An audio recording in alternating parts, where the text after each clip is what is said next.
faremos agora a leitura do texto bíblico da primeira epístola de Paulo aos Coríntios, no capítulo 15, e nós leremos do versículo 16 ao versículo 19. A primeira epístola de Paulo aos Coríntios, capítulo 15, versículos 16 a 19. O texto da palavra nos diz o seguinte: todos juntos vamos acompanhar a leitura. Porque se os mortos não ressuscitam, também Cristo não ressuscitou. E se Cristo não ressuscitou, é vã a fé que vocês têm, e vocês ainda permanecem nos seus pecados. E ainda mais, os que adormeceram em Cristo estão perdidos. Se a nossa esperança em Cristo se limita apenas a esta vida, somos as pessoas mais infelizes deste mundo. Meus amados, esse texto é um texto que nós até conhecemos bem, porque ele fala para nós sobre o grande tema da Bíblia, que é o tema da ressurreição do Senhor Jesus Cristo.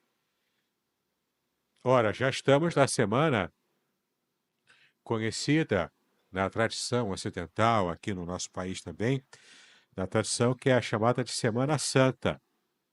Enquanto muitas pessoas estão se preparando para viajar, para curtir o fim de semana prolongado, o grande feriadão de Semana Santa, e muitas pessoas, os mais fervorosos, seguem a sua fé e evitando comer carne, por exemplo, comendo peixe e tendo toda aquela preparação tradicional em nosso país, em nossa tradição ocidental também. Muitas pessoas se lembram nesses dias da morte de Cristo, se lembram da ressurreição de Cristo no domingo de Páscoa, se lembram de muitas coisas. Inclusive a televisão, a mídia, já começa a se preparar para estar de verdade apresentando filmes, séries, apresentando até novas, novas formas de você apresentar a mesma história de Cristo.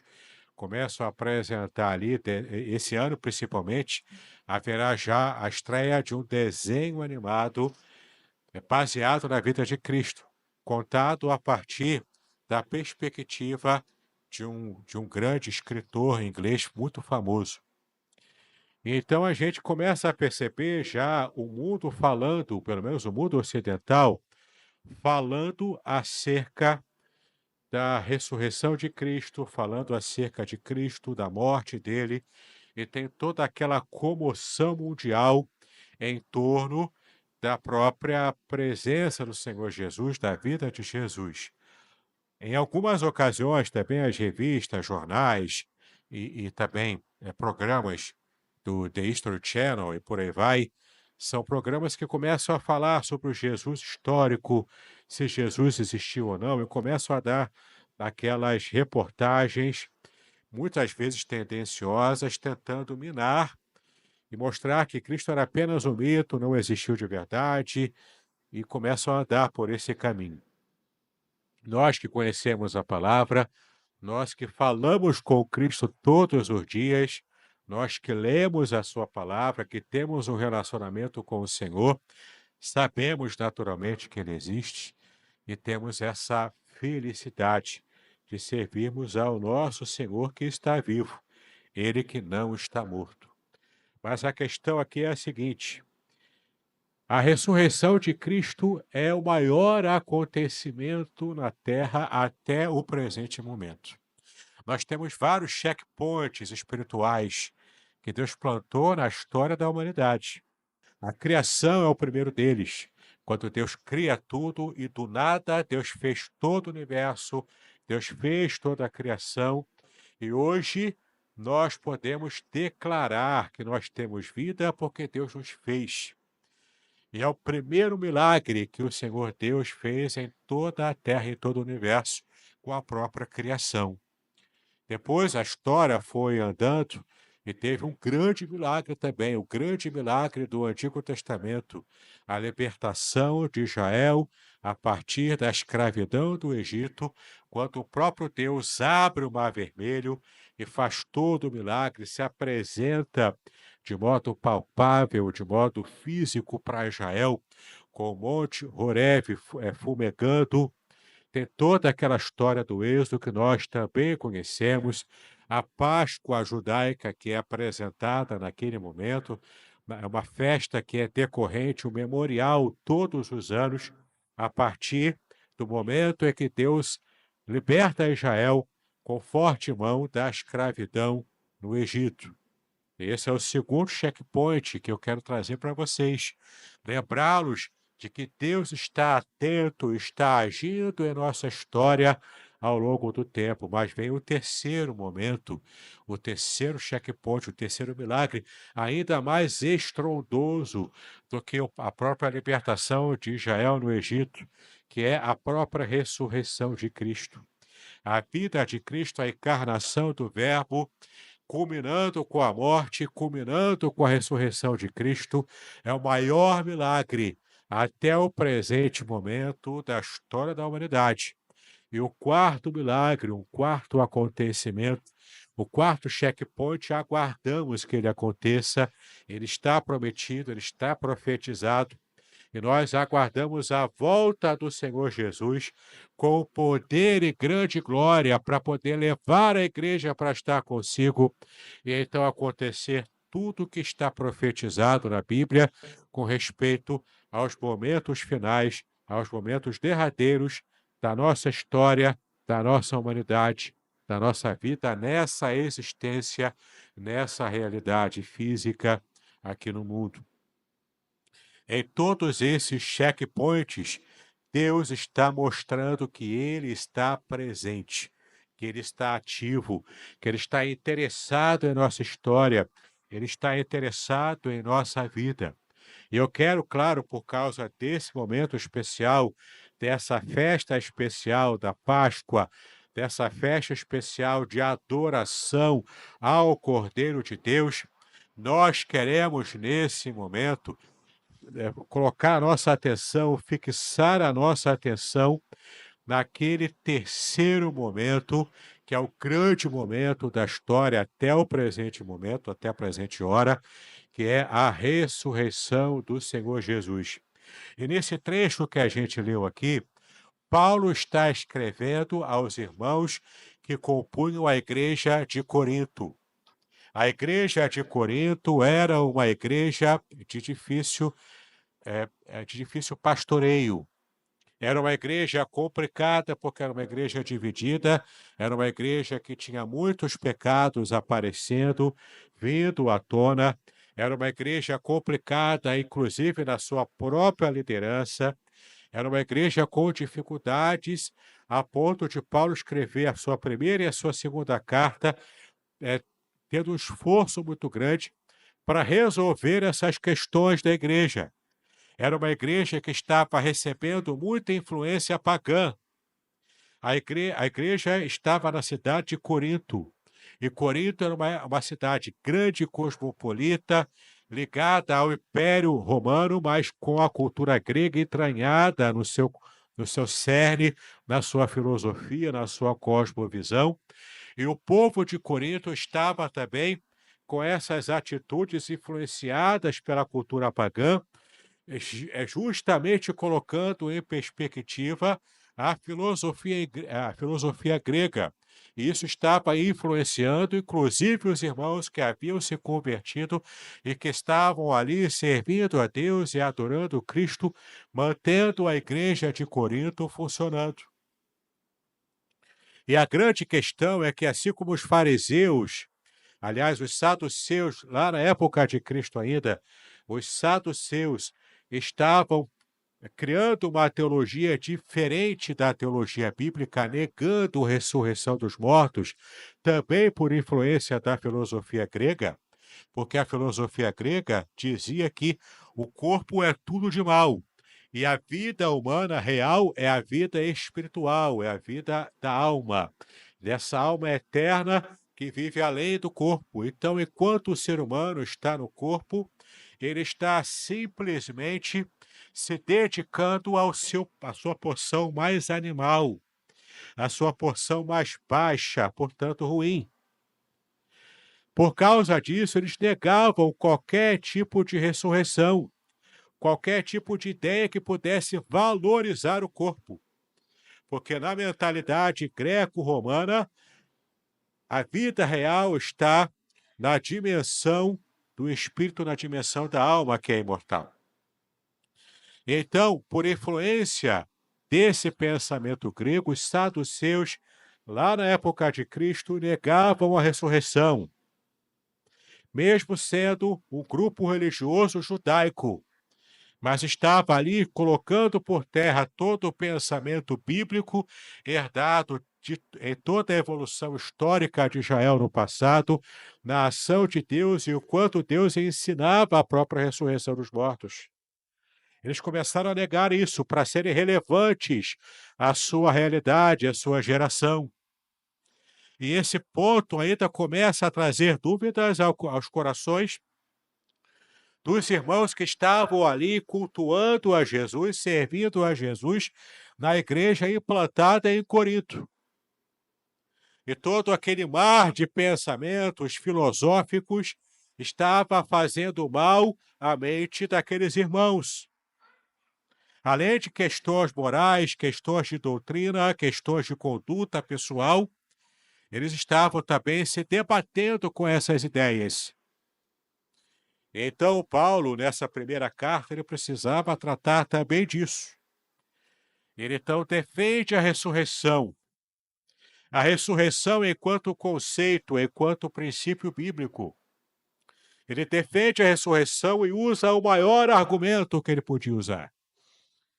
Porque, é claro, ele está trabalhando aqui uma argumentação para esses irmãos para quebrar, para lançar por terra todo tipo de sofisma que a filosofia grega estava trazendo e influenciando aqueles irmãos na fé. Ele começa a traçar, então, a sua argumentação. E nesses poucos versículos aqui, a gente percebe a espinha dorsal, a linha argumentativa daquilo que Paulo estava falando.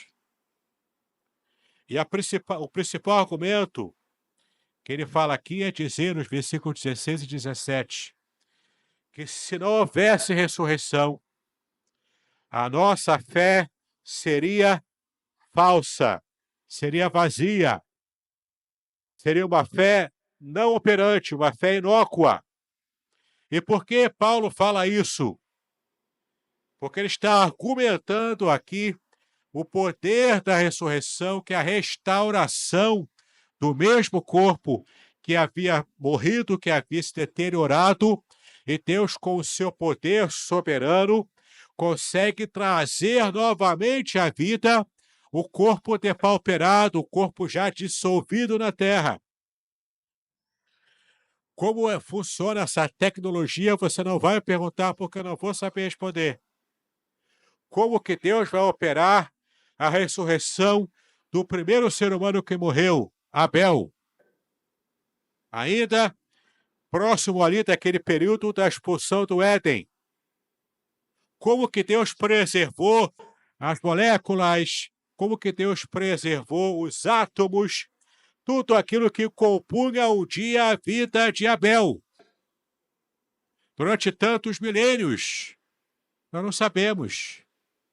O milagre que Deus vai operar é um mistério para nós, mas nós cremos na ressurreição porque ela é ensinada pela Bíblia. Ela é ensinada pela palavra de Deus. Logo no primeiro livro da Bíblia, o mais provavelmente o primeiro livro publicado, o livro de Jó, ele foi colocado a lume, escrito por Moisés, antes de escrever o próprio livro de Gênesis. O livro de Jó já falava que eu sei que o meu Redentor vive e que por fim se levantará sobre a terra. Ali já tem a esperança da ressurreição, ainda que de modo embrionário, embutido ali no texto. E a Bíblia fala sobre a ressurreição dos mortos. E Paulo começa a tecer, então, o seu argumento falando: ora, se não há ressurreição, não há vida, e a nossa fé, portanto, é vazia. Eu preciso resgatar para os irmãos aqui o significado de fé. A fé bíblica não é aquela fé que você fecha os olhos e dá o passo cego de fé. Essa fé pode ser tudo, menos bíblica. Porque a fé bíblica está perfeitamente pautada, perfeitamente fundamentada no Deus que você ama, que você conhece, que você serve, com quem você já se relaciona. Então, a fé bíblica, no sentido bíblico, é a fé no sentido de confiança. É a fé enquanto confiança, enquanto você está agarrado e firmemente agarrado na confiança no Deus é que você conhece, no Deus que você ama, no Deus que você serve, no Deus que está presente em cada circunstância, fácil ou difícil da sua vida. Em cada momento alegre, de felicidade, de grandeza, de alma, de um coração aberto e feliz, Deus está presente. Em cada situação difícil, situação de perda, situação de morte, situação de luto, situação difícil na sua vida, Deus também está presente. E porque Ele está presente, porque Ele te ama, porque Ele trabalha com você, porque Ele está junto de você, você o conhece, você o ama, você o serve. E então você tem fé no Senhor. E o texto é muito claro quando Paulo diz aqui nos versículos 16, a gente vai reler aqui. Volta lá em 1 Coríntios 15, versículo 16 e 17. Porque se os mortos não ressuscitam, também Cristo não ressuscitou. Quem nega a existência da ressurreição dos mortos, de modo geral, nega o maior milagre que já aconteceu na Terra até hoje. Nega a ressurreição corpórea, real, de Cristo. A ressurreição de Jesus não é uma fantasia, não é uma quimera, não é um sonho distante, uma invenção literária de alguém muito talentoso. A ressurreição de Cristo está pautada na realidade, está pautada em testemunhas e muitas testemunhas que o viram. Pessoas que o viram presencialmente após a sua morte, saindo do túmulo. Soldados atônitos, preocupados com a sua própria vida, porque achavam que o túmulo havia sido violado.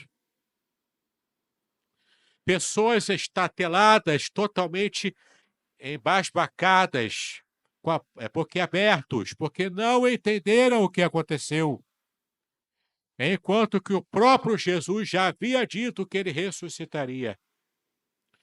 Então, se não há ressurreição dos mortos, como alguns tinham dúvidas lá em Corinto, se não houvesse ressurreição de mortos, Cristo não haveria ressuscitado. E se Cristo não houvesse ressuscitado, a nossa fé seria vazia. Veja aqui o versículo 17. Veja aqui o que ele diz. E se Cristo não ressuscitou, é vã a fé que vocês têm, e vocês ainda permanecem nos seus pecados. A palavra que aparece aqui para inutilidade ou para vaidade, né? É a palavra grega kene. Kene. É a palavra grega que significa vazia, inútil, ilusória, uma ilusão. Então, se Cristo não houvesse ressuscitado, todo o nosso esforço, toda a nossa fé, toda a nossa luta pela obra de Cristo, o nosso esforço missionário, a nossa luta para poder permanecer firme, inabalável, sempre constante na obra do Senhor, seria vã, seria inútil, seria um ato de completo devaneio mental. E então, aqueles que zombam da nossa fé teriam razão nessa zombaria. Porque, de fato, se Cristo não tivesse ressuscitado, tudo aquilo pelo qual cremos e lutamos seria vaidade. Mas então, Paulo tece a sua argumentação, é claro, mostrando e provando com essa argumentação negativa de que, de fato, a realidade da ressurreição de Cristo é algo tão palpável, tão concreto, quanto o seu ente querido que você abraça, que você beija, com quem você convive todos os dias. É uma realidade tão palpável e perceptível que é como se você estivesse vendo com os seus próprios olhos naquele mesmo momento em que Cristo ressuscitou.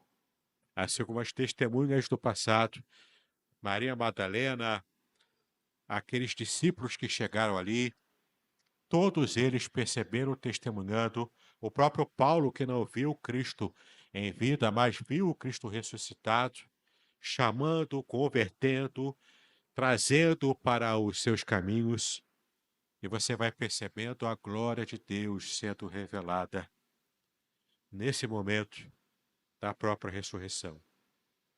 Então a fé ela se torna uma crença apenas sentimental, sem base real, caso Jesus não tivesse ressuscitado. E eu pergunto a você, você realmente acreditaria, confiaria num Salvador eterno que estivesse ainda morto? Você ainda confiaria num Salvador que te prometeu vida eterna, estando ele ainda morto? Essa é uma questão importante. Porque se ele prometeu a vida eterna, e essa vida eterna é que move o nosso coração, é que nos leva a fazer a sua vontade, se ele prometeu isso, a garantia do cumprimento dessa promessa é a sua própria ressurreição. E nesse momento, eu quero fazer-nos lembrar também de que, sem o túmulo vazio, o cristianismo seria só mais uma religião moralista, quanto tantas outras que existem aí. Uma religião moralista, ela pode ter as suas virtudes. A moral é uma coisa boa. Você ter uma atitude moral é algo que é bom, não é ruim. Especialmente nesse mundo tão imoral. Mas não é suficiente para garantir a você uma vida que extrapola essa existência. Não é o suficiente você ter uma vida de moralidade exacerbada se você não tem garantia de uma vida após essa morte. Se você não tem uma completa e total garantia de que Deus está preservando você para uma nova realidade acima dessa que nós conhecemos. Porque, para pensar, ter uma vida eterna no mundo decaído, totalmente depravado, jogado às traças, não vale muito a pena. Se a ressurreição fosse para vivermos como esses filmes e séries de zumbis andando para lá e para cá, The Walking Dead, para lá e para cá, para que lutar por um mundo assim? Para que você querer esticar a existência no mundo desse jeito? É loucura. Acho que se eu estivesse vivendo nessa situação lá do The Walking Dead, eu seria o primeiro a morrer. Porque não vale a pena você lutar para sobreviver no mundo com zumbis andando para lá e para cá. Graças a Deus que a ressurreição de Cristo ela é real, ela não é assim.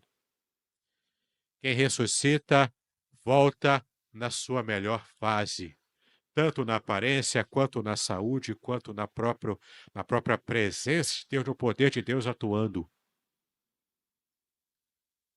Aqueles que morreram com uma doença que pode porventura ter deformado o seu corpo, na ressurreição ele volta inteiro para a glória do Senhor. Na ressurreição eu vou voltar com o cabelo, vou voltar sem barriga. Na ressurreição eu vou voltar bonito. Entendeu? Se houvesse casamento após a ressurreição, mas você queria se casar comigo de novo. Porque na ressurreição, A gente vai vir no filé ali, ó. Entendeu? A grande questão é que você precisa abrir a sua mente para entender a ressurreição de Cristo é real e a nossa ressurreição também é real. Repito, sem o túmulo vazio, o cristianismo seria só mais uma religião moral, o que não é suficiente para ter realmente a nossa vida diante do Senhor restaurada. Veja lá em Romanos capítulo 4, versículo 25. Romanos 4, versículo 25 diz o seguinte: foi entregue por causa das nossas transgressões e ressuscitou por causa da nossa justificação. Sim, a ressurreição de Cristo é garantia, porque o propósito da própria ressurreição de Cristo é garantir a nossa justificação.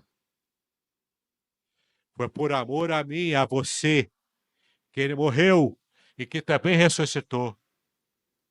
O Deus Pai o ressuscitou para a glória dele próprio e para a garantia do nosso futuro, da nossa glória, que será uma glória eterna, dada pelo Pai a cada um de nós.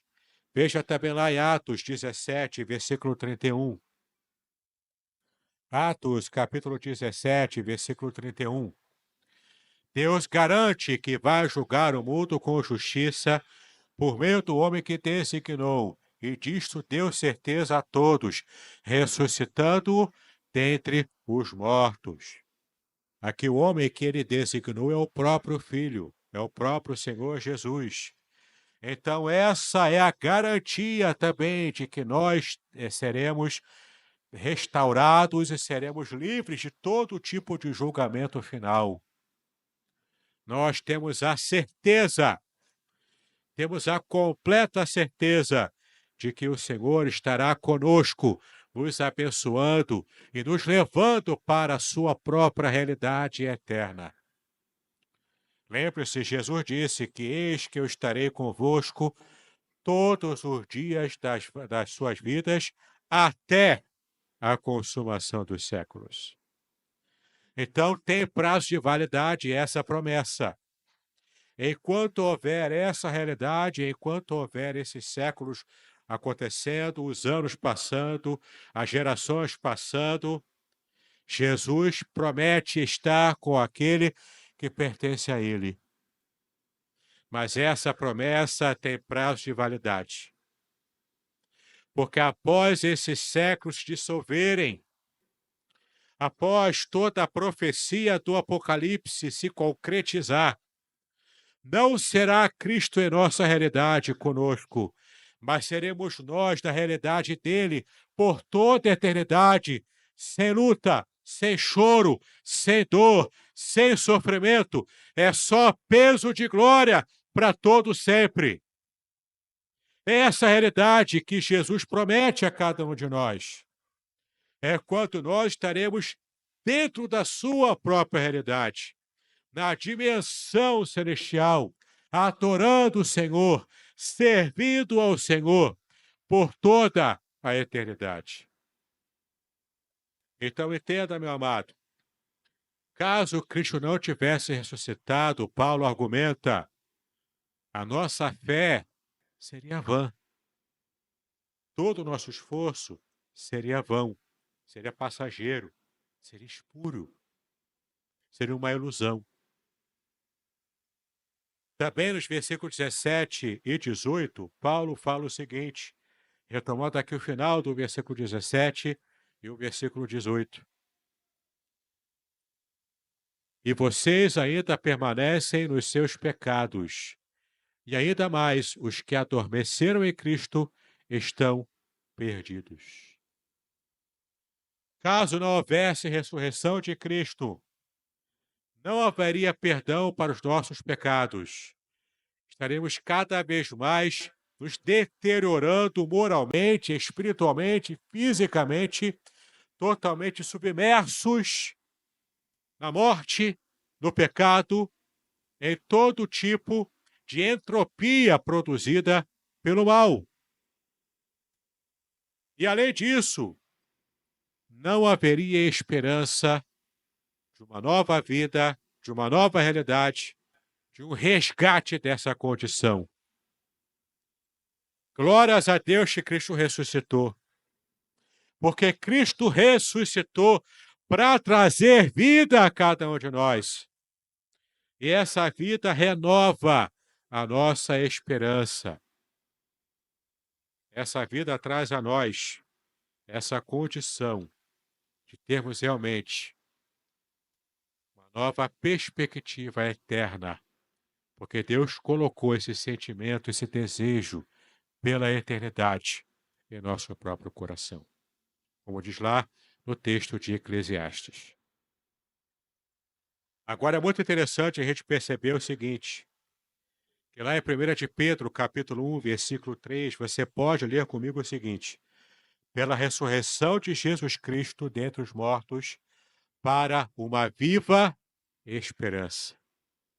A esperança ela é real e a esperança ela é viva, porque a morte não tem a palavra final sobre a nossa vida. Sobre a nossa irmã Valéria Brandão, no dia de hoje, a morte não colocou o ponto final. Mas Deus está colocando reticências, ou no mínimo uma vírgula ali. Porque a vida da nossa irmã Valéria Brandão começa hoje. Começa agora. A vida do nosso irmão presbítero Carlos Butinski também está pujante hoje. Todos os nossos entes queridos, aqueles que perdemos, aqueles que nós estamos suspirando de saudade, a nossa esperança viva é um dia nos encontrarmos com eles também. Mas o que mais alenta o nosso coração, o que mais nos impulsiona à fé, é sabermos do que mais do que estamos com os nossos entes queridos e saudosos, nós veremos Jesus face a face por toda a eternidade. Então, diante dessa realidade, nós podemos ainda perceber aqui o argumento final que Paulo traz nesse trecho. No versículo 19, Paulo diz que sem a ressurreição, somos os mais infelizes de todos os seres humanos. Veja aqui o versículo 19. Se a nossa esperança em Cristo se limita apenas a esta vida, somos as pessoas mais infelizes deste mundo. E é claro, como Paulo está aqui trazendo o seu argumento negativo, você inverte agora a polaridade. E se temos a certeza da ressurreição, como de fato temos, nós somos as pessoas mais felizes da face da terra. Você acredita nisso, meu irmão? Você acredita que você é a pessoa mais feliz que está pisando nessa face da terra? E por que isso? Porque a sua situação perante Deus foi totalmente resolvida. A inimizade com Deus que você tinha antes de Cristo já foi cravada na cruz. Hoje a vida de Cristo está sendo apresentada para você. Você sabe, por garantia, o próprio Cristo garante, você vai ter uma vida eterna com Ele. É uma vida que extrapola a existência, é uma vida que está além de tudo que você conhece. É uma vida que está além do que eu conheço. Porque é uma vida, como o próprio Jesus disse, uma vida que está acima de tudo o que a gente conhece. Uma vida abundante. E quando você lê o texto de João, capítulo 10, versículo 10, quando ele promete a vida abundante, é uma vida quantificável, porque ela é em grande quantidade, por ser eterna, mas além disso, ele não está usando ali o vocábulo grego bios, que é uma vida biológica normal, ordinária, como nós conhecemos, mas ele se refere ali no conceito do verbo grego que aparece em João, capítulo 10, versículo 10, é a vida zoe. E a vida zoe é vida de qualidade superior. Assim como quando Cristo fez o milagre nas bodas de Caná, trazendo o vinho de qualidade superior depois do vinho inferior. A vida que ele nos oferece depois dessa vida que conhecemos sob o pecado é uma vida também que, além de eterna, tem qualidade superior. É isso que nos aguarda. É isso que aguarda o seu futuro, apesar de todo o sofrimento que a gente ainda coleciona nesse vale de lágrimas. A promessa da ressurreição, ela é real, ela é concreta, porque sim, um dia Jesus, após a sua morte, foi ressuscitado, e isso glorificou o próprio Pai e também garante a nossa vitória final. Em 2 aos Coríntios, capítulo 4, versículo 14, o texto fala para a gente o seguinte: sabemos que aquele que ressuscitou o Senhor Jesus também nos ressuscitará com Jesus. E glórias a Deus por isso, porque essa é a esperança que move o nosso coração. Então, se Cristo não tivesse ressuscitado, todo o nosso esforço, toda a nossa luta, toda a nossa vida seria vã. Seria um esforço vão. Seria uma luta vã. As dificuldades que enfrentamos, todo o suor que nós derramamos nesse mundo, todo o sangue também que é derramado nesse mundo, tudo seria vão. Mas glórias a Deus, vamos comemorar no próximo fim de semana a Páscoa do Senhor Jesus. Vamos trazer à memória que Jesus venceu a morte. Ele vive e vive para sempre, porque o túmulo está vazio. E o túmulo vazio é garantia da nossa vida eterna também, ao lado de Cristo por toda a eternidade. Se você crê nisso, eu quero te convidar agora a se colocar de pé para que você esteja unindo a sua fé com a minha e estamos orando, agradecendo a Deus por essa bênção da certeza da ressurreição do Senhor Jesus e também da nossa própria ressurreição de entre os mortos, mais à frente, no final da nossa vida. Vamos orar agora, depois estaremos adorando ao Senhor, louvando ao Senhor com um cântico de adoração. Pai, nós te exaltamos para a tua palavra que falou grandemente a nós. Pedimos agora a tua bênção, a tua graça, o teu consolo, Senhor, às famílias enlutadas, a certeza de que a nossa ressurreição é certa, é completa, é concreta, é real, e nos garantirá, ó Pai, essa certeza de que um dia estaremos contigo em sua própria realidade, por toda a eternidade. Então acalenta os nossos corações, enxuga ainda as nossas lágrimas, e pedimos a Ti, ó Deus, a bênção renovada para o nosso futuro, em nome de Jesus. É como nós oramos, agradecemos, como nós pedimos, em nome de Jesus, hoje para todos sempre. Amém.